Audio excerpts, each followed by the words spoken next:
War is supposed to be the end of humanity, noise, chaos, fear. But on one frozen night in 1914, something impossible happened at the Western Front. British soldiers and German soldiers climbed out of their trenches, walked into no man's land, and shook hands. Then, they played football. This is the true story of the Christmas Truce of 1914. When World War I, the deadliest conflict the world had ever seen, paused not because of generals or governments, but because ordinary soldiers remembered they were human. December 1914. The First World War is only months old, but Europe is already drowning in blood. The Western Front stretches from the Channel to Switzerland. Trenches are soaked, bodies are frozen, and morale is collapsing. For both sides, Christmas Eve arrives like another day of misery. British soldiers of the British Expeditionary Force crouch in mud-filled trenches, across no man's land, sometimes only 70 to 100 meters away. German infantry sit shivering in their own lines. Then something strange begins.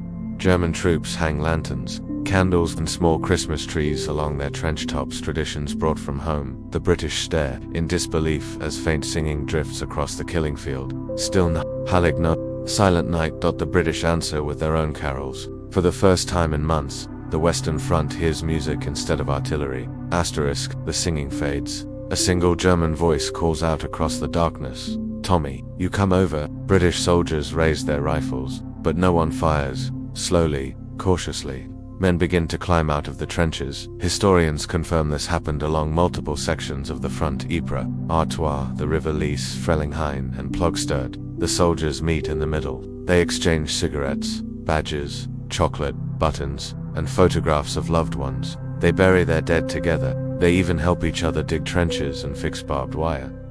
For one brief night, enemies become friends. Then comes the moment that made history. Multiple first-hand diaries confirm it. German soldiers produced a real leather football, and someone kicked it lightly into the snow. A shout went up. Men from both sides formed makeshift teams, Germans versus Brits, in the middle of no man's land. No uniforms, no referees, no rules except one: don't shoot. British rifleman Ernie Williams later recalled, "It was not a game as such, more a kickabout, but it was good fun." German lieutenant Johannes Niemann wrote, "We played for some time until the ball burst. The score didn't matter. The miracle did. Two armies, enemies by order, teammates by choice." But the generals were furious. Commanders on both sides sent strict orders: no fraternization with the enemy. Artillery fire resumed. Machine guns returned. Officers forced troops back into the trenches.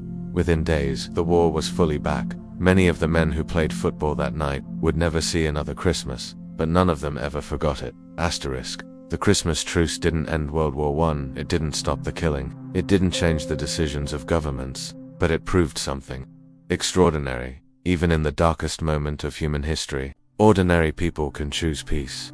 For a few hours in 1914, war stopped, not because generals commanded it, but because soldiers remembered what it meant to be human. The football match remains one of the most powerful symbols of hope the world has ever seen.